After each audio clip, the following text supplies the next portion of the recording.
Hi everybody, this is Alexis, diamond painting from the D, but this will have nothing to do with diamond painting.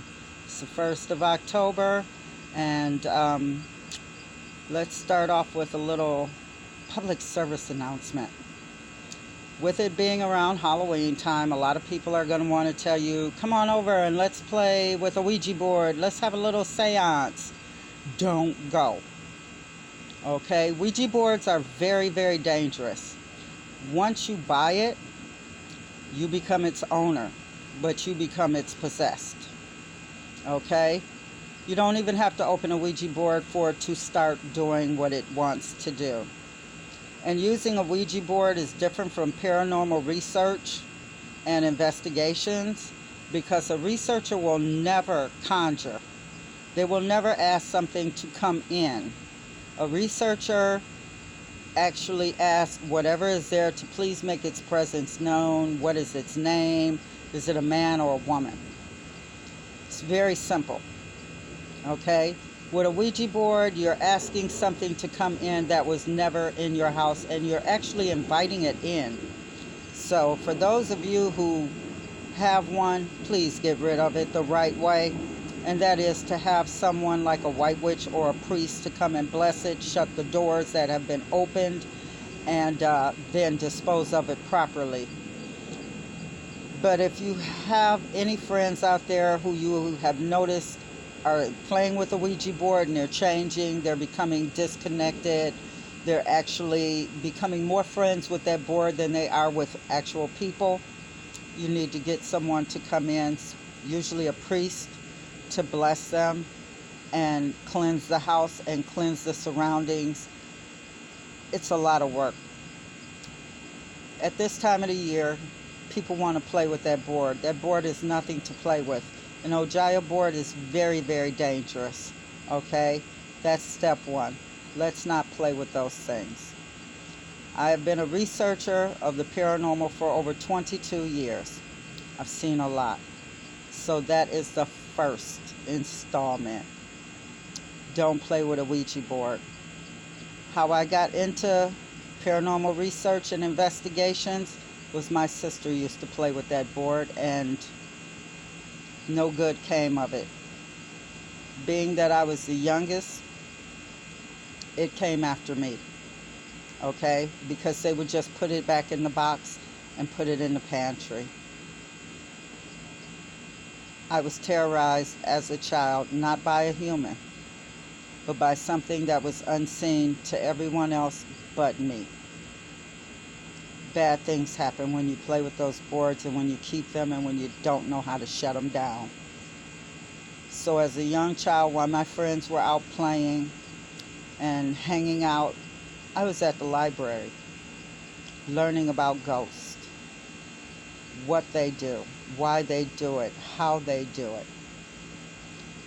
So my childhood was not a normal one.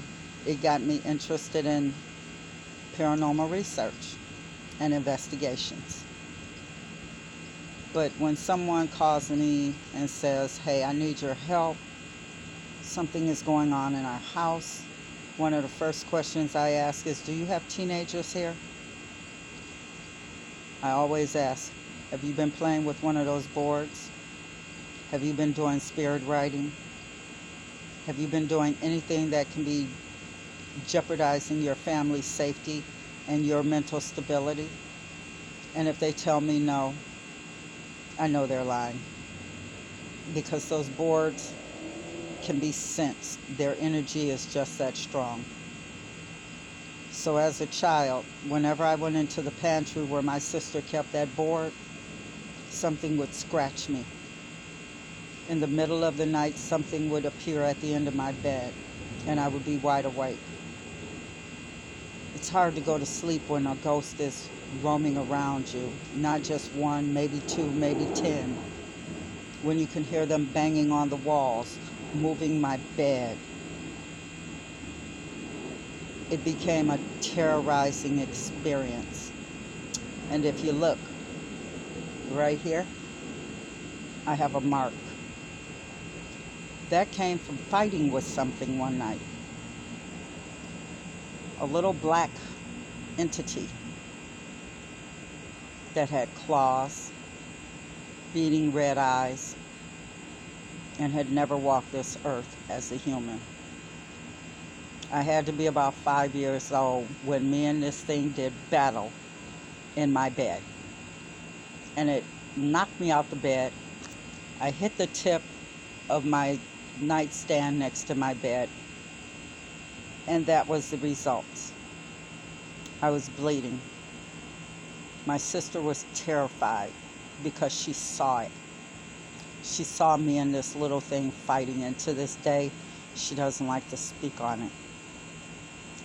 It took me 30 years to find out what the name of it was. And it keeps coming back every 10 years to do battle. And I fight with it to this day, and I'm almost 60. So don't play with those boards, because you never know what's going to come out. As a child, being terrorized by the unseen, not a good way to live.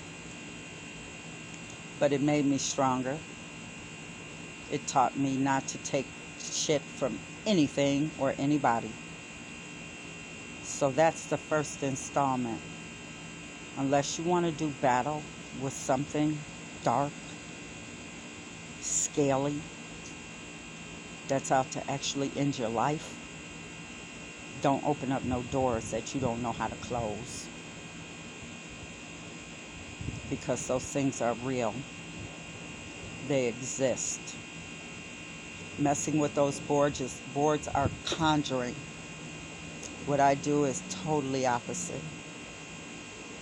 So I'm begging you, if you got a friend out there who's playing with those boards and saying, oh, it's October, let's have a good old-fashioned seance. Tell them, peace out. I ain't into that. Not gonna do it. Because it can hurt you. It can terrorize you. And it can keep coming back into your life even as an adult. So before you allow something like that to come into your world, think twice. And then think again. And then make that phone call and say, no, won't be there. Not willing to participate in anything of that nature, because I like my life the way it is. Okay? First installment. Public service announcement involved. Do not mess with the Ouija boards. Do not do spirit writing. Even the 8-ball. Don't mess around. Because your life can change, and it can change for the worse. Or something like what happened to me may happen in your life.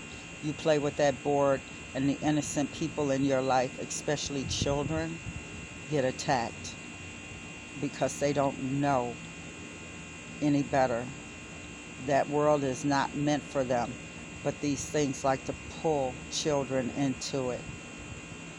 The innocent will always be the first ones to notice it, because a child does not distinguish between the living and the dead.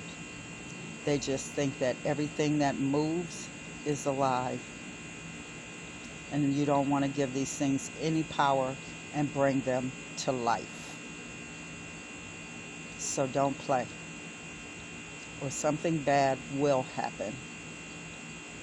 And then you'll be trying to give me a call, and I'll tell you to call your local priest first, because the reverend ain't going to deal with this. Only a priest knows how to deal with it. So be careful out there this October, ladies and gentlemen. And don't invite anything into your home that you don't know is human, and that you don't know has good spirit. And like I always tell you, put love and positivity out there into the cosmos, and love and positivity will come back your way. Peace out.